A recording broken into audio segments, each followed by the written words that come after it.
Om Jananim Sharadam Devim Ramakrishnam Jagadgurum Padapadme Tayo Shritva Pranamami Muhurmuhu.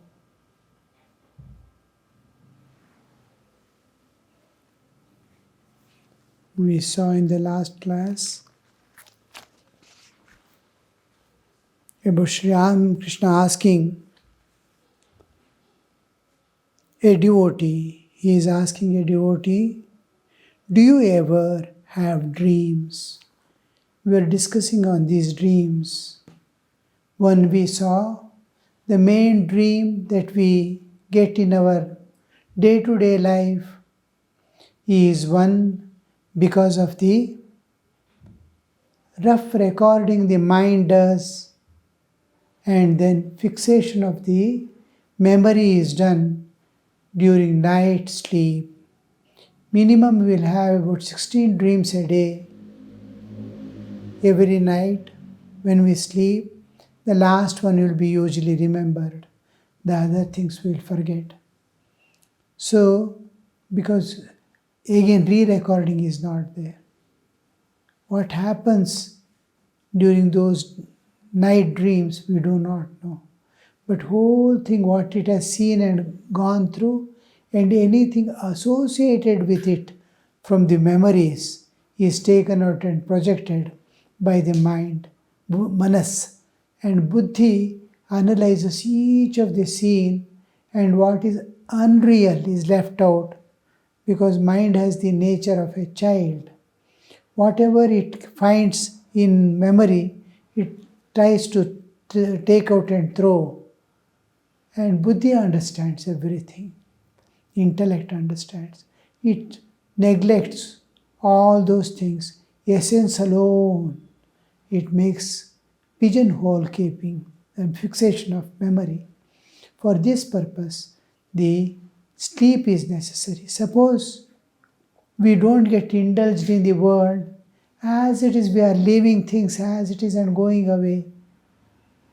Yesterday we saw a person, suppose he is coming somewhere alone, he has nothing to record or anything, he is in his own thought world. While coming he sees a person, and after coming down in the street, someone asked, did you see that person? He says, yes, he was going there. It is already, mind has recorded. It has no purpose to record. Simply is coming, somebody is going. How many people we see in the street coming and going while walking or while driving and going.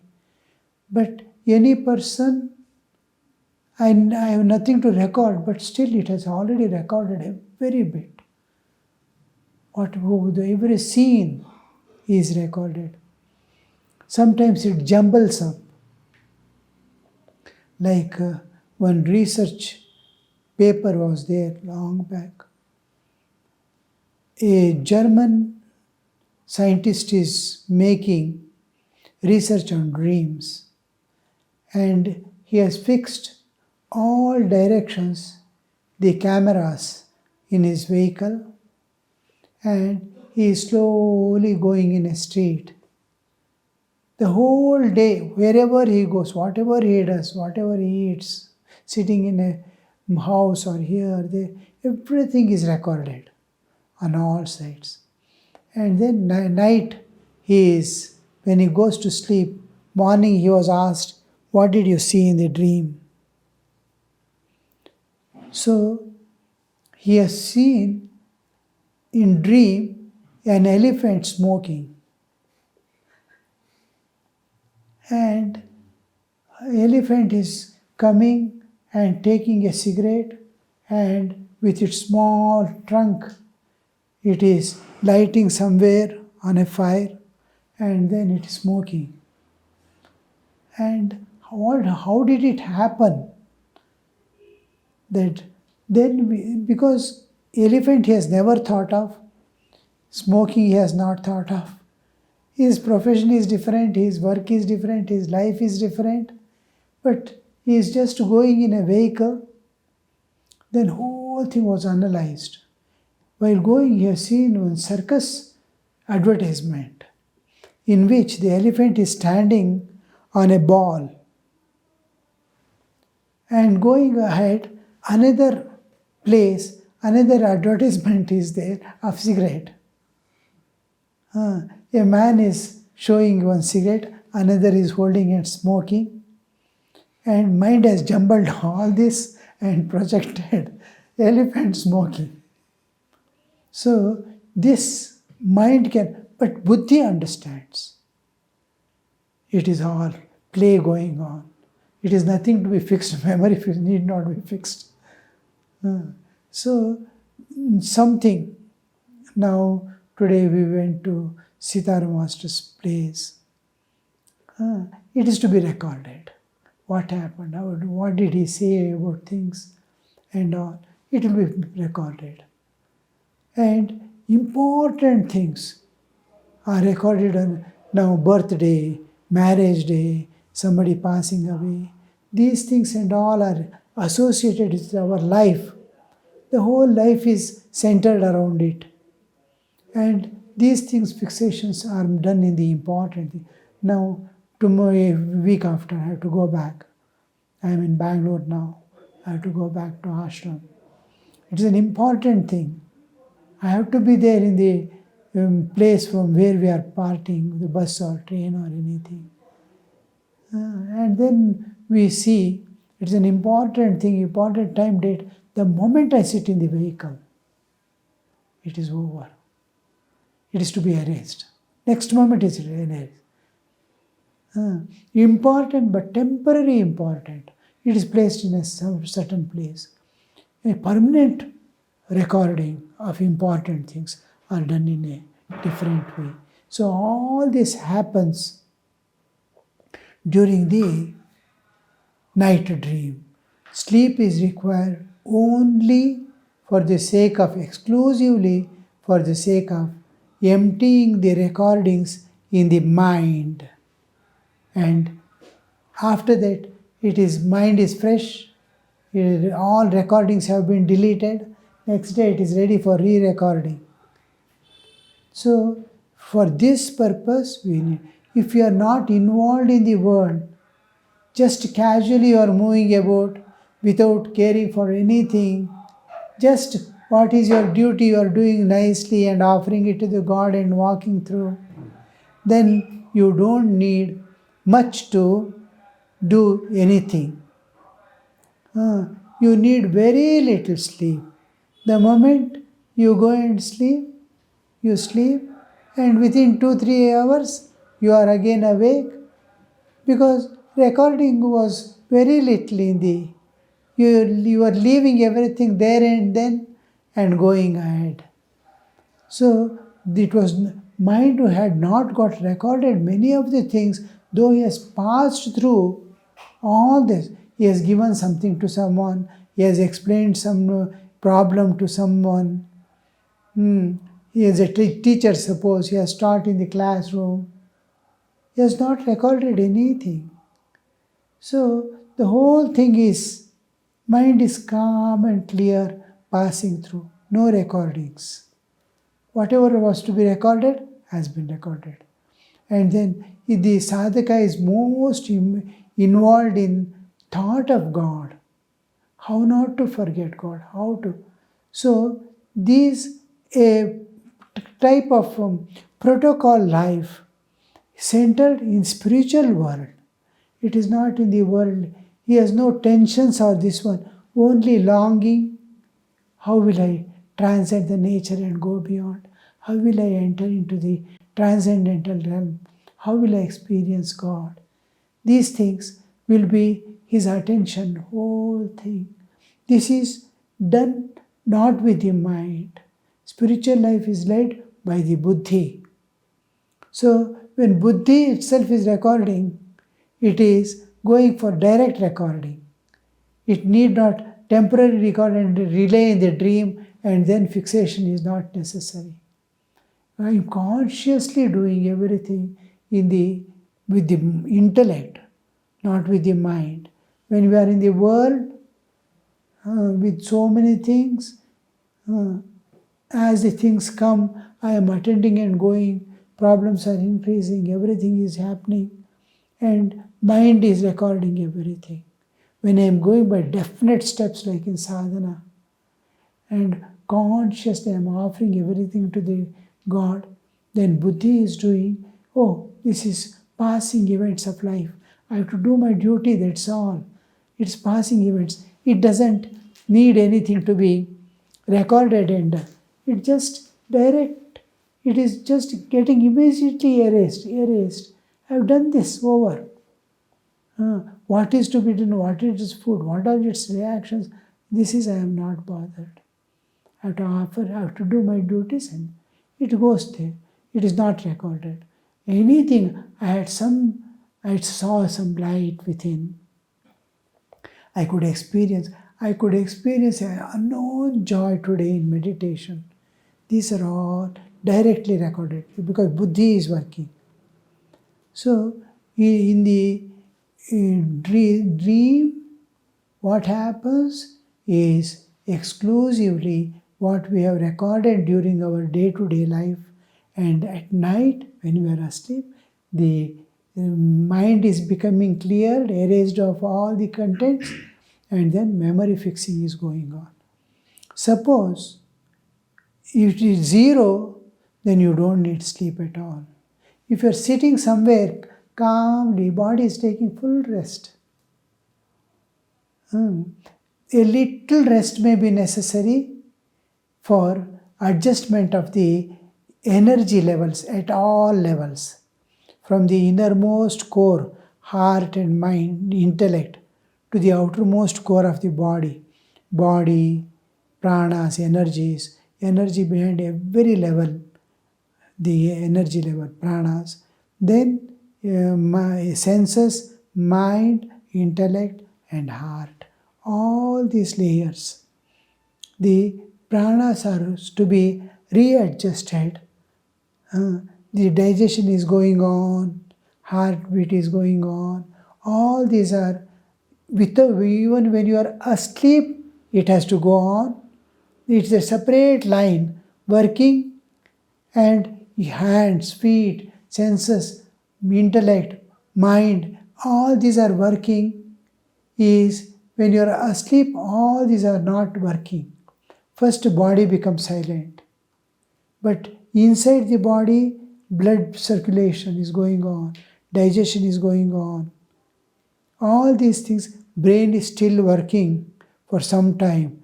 Without external senses, perceptions are not there, but internal work is going on. In the brain, it is dreaming. From dream, it is going to deep sleep. When it goes to deep sleep, mind is in the brain is working at very lowest step, a little, to the extent it has to, any sound coming, any call coming from the external, any danger coming, it has to wake up. To that extent, the minimum working of the brain will be there. That's all, just for protection of the body. If the brain is working, the whole brain is not functioning at that time. Body is also, it is not at all functioning independently, except breathing and all.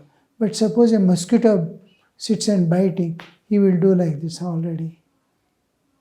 These pranas are small amount of pranas, they are guided by the brain directly. This is karmendriya is working. A mosquito is in sleep itself. I don't even know.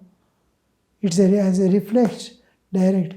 That much of pranas, that much of bodily existence working, the only very it has reduced to the minimum. This channel to remain intact at all times. When I am awake also it must work. When I am asleep also. So it is totally disconnected and left to itself to work functioning. And this is in dream state, sleep also. Otherwise, we don't need sleep at all. Physical body doesn't need. These two channels, independent channels. During sleep, the functioning of the bodily existence, and during wake, the moment I wake up, the mind, senses, body, everything starts working. The touch of consciousness, the individual consciousness is withdrawn in sleep and is projected again, pervading all the three bodies. This causal, the subtle and gross, all the bodies are again functioning together. So, suppose what I've heard and I've studied in in those days, in the 80s, 70s, medical science, MBBS, actual books I had read. In that, the mention was there of anteater. Anteater is one of the animals which do not sleep at all, because it has two brains, one anterior brain, and we have only one brain. It has anterior and posterior parts in the brain. One will be functioning, everything is getting recorded. Simultaneously, the analysis and fixation of whatever happens in the dream, for us, sleep, is being done by the anterior, posterior brain. Anterior brain is recording everything, and posterior is finishing off its recording simultaneously. So it doesn't need sleep. It doesn't sleep. Another some insects and animals and all are there, reptiles and all, in which one part works, alternatively works. This is working and that is sleep, that part is sleeping, one part of this brain, and after some time this starts working, and they also don't need sleep. They can live without sleep. Suppose we had that system, we would not have slept at all. So dreams, we saw one type of dream. Another thing is what is of the past experiences of life. So many things we have experienced in our life, and then they are in the unconscious mind. Whatever touches, we have three layers: the conscious mind, the subconscious mind, and unconscious mind. Now I am talking to you, and the time is going on, and the next, after the class, immediately after class, I have to go out and speak to somebody. Oh, I have to go at this hour, I have to do that one. All these are there in my subconscious mind, arranged in the particular order. One after the other, it's calling me. Oh, next you have to do this, next you have to do this, next you have to go there. So this is subconscious mind. In the unconscious mind, all that touch my heart gets recorded there. It can be fear, it can be anxiety, deep anxieties. It can be deep enjoyments of life. They will be hiding within, waiting for an opportunity to pounce like tiger and work over that. Now, we don't know, normal course of life. I am smiling and playing and everything is going on. There is no anger for me. But a situation, suddenly I get angry. Where from this anger came? It was waiting inside like a tiger behind the bush. Suddenly it pounces. Similarly, enjoyments. Suddenly it awakens and drowns the man. Like that, fear. Yesterday, in the last class, we saw a child with children, small young children, they throw and catch. The child, it does like that. That fear enters the unconscious mind. Even in late age, in the 70s, 80s, you can see, even that time, the dream comes, we have fallen from somewhere heights, or something has happened, suddenly falling like. These experiences, they remain. And one of the earlier classes I have told about that one girl was afraid of water. Then it was seen that when she was small child, just learning to walk, she had fallen in water. That made her to be frightened of. That fear is there in the unconscious mind. So when we are asleep, those things come out, because from unconscious also these things can be projected.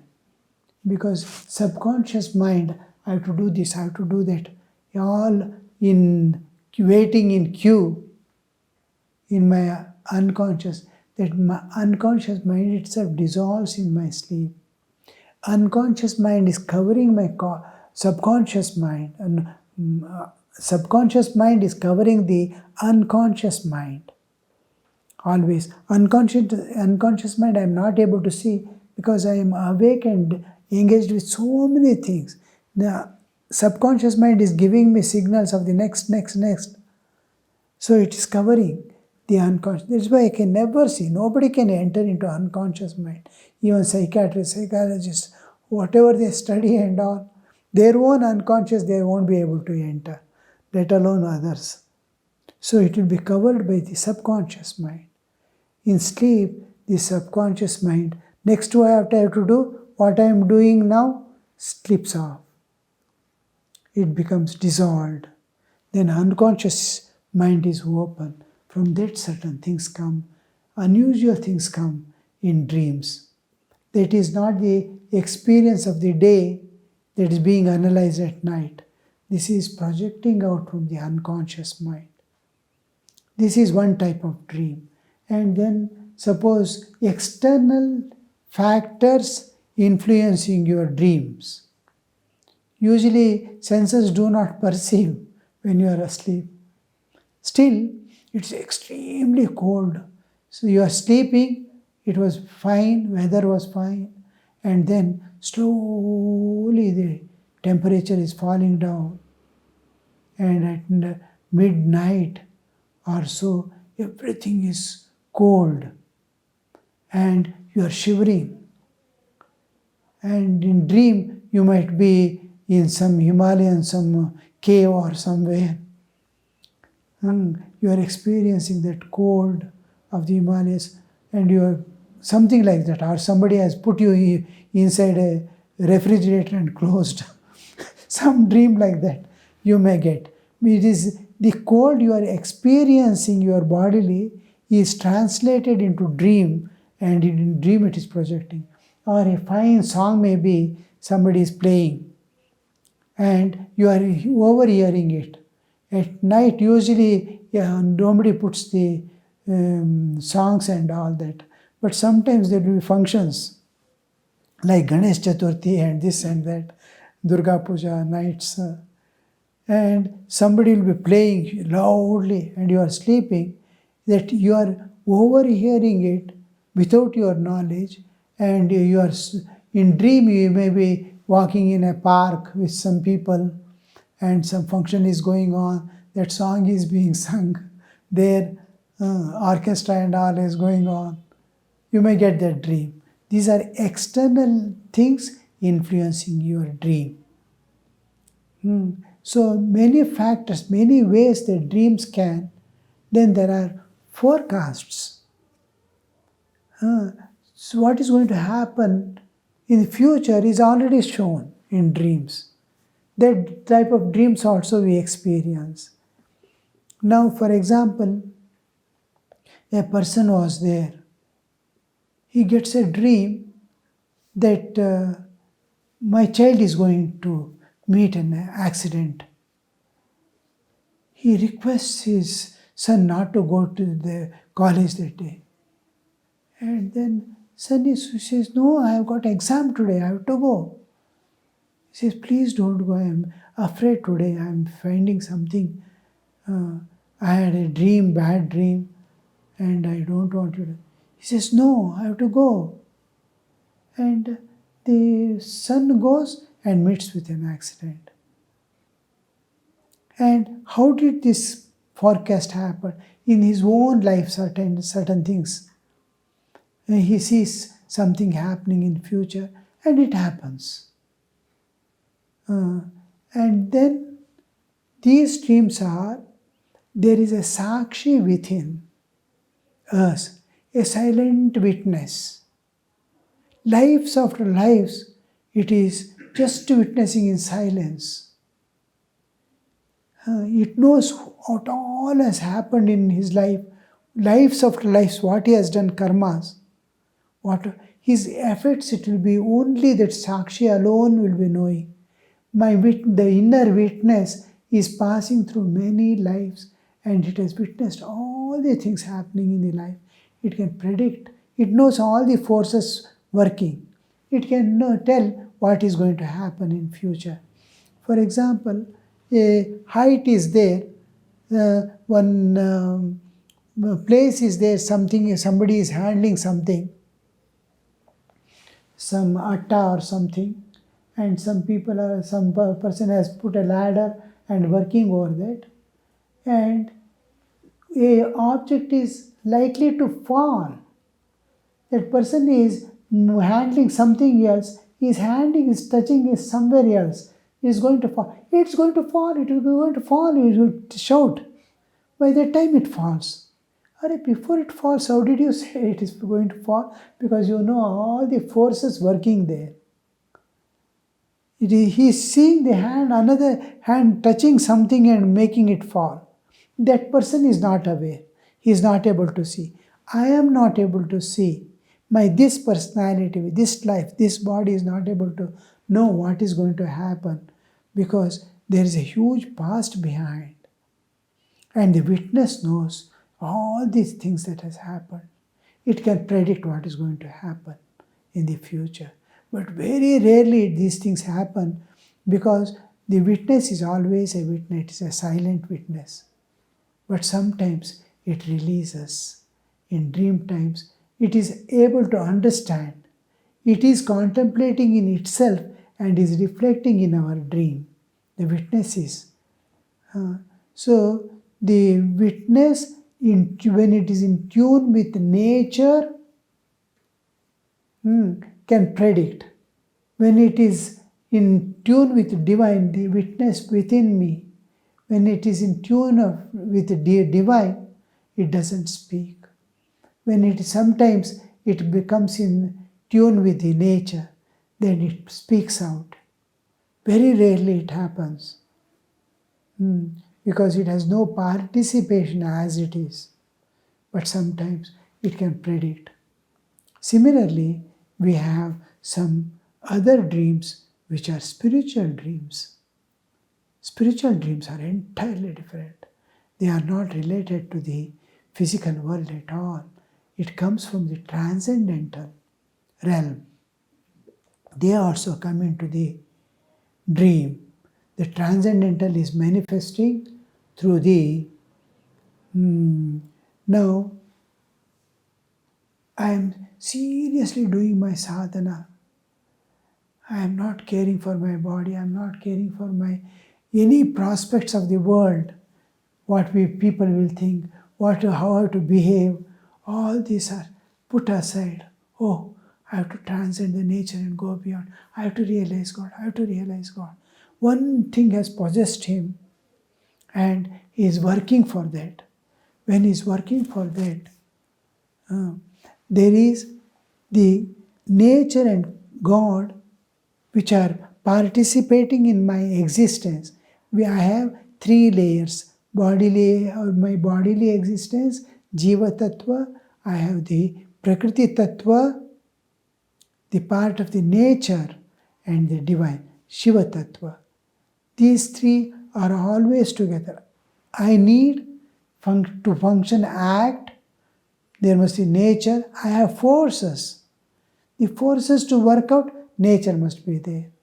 And for my existence, I need the divine to be there.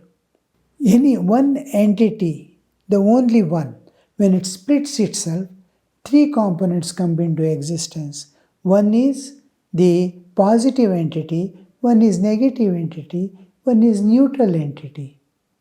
One becomes, when the creation comes, there is positivity, negativity. Anything splitting, positive and negative.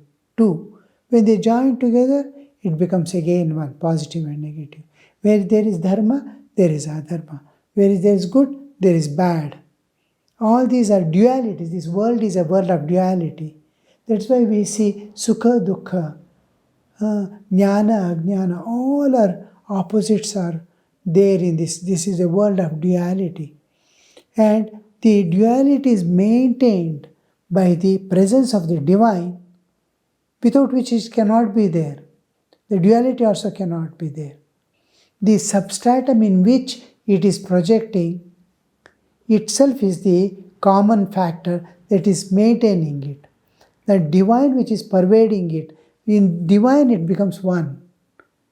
Again, from divine it is projecting out. The divine is becoming the positive and negative. The divine is there. The common is divine. It is divine. It is appearing as two. That's all. The divinity which is appearing as two is the common neutral factor. Avibhaktam vibhakteshu. Among the vibhakteshu, avibhaktam. There is avibhaktam we fail to see. The neutrality which is supporting this, that is the existence. It exists. It is revealing. I am able to perceive the duality world. I am able to perceive the sukha, I am able to perceive the dukkha. They are projecting, they are revealing themselves. The revelation of an object to us and its existence is possible because a neutral thing, the divine, is there. So these three entities are there. So always you will see there is, in projection, there is these three. We will continue in the next class. Om Shanti Shanti Shanti Harihi Om Tat Sat Shri Ramakrishna Arpanamastu.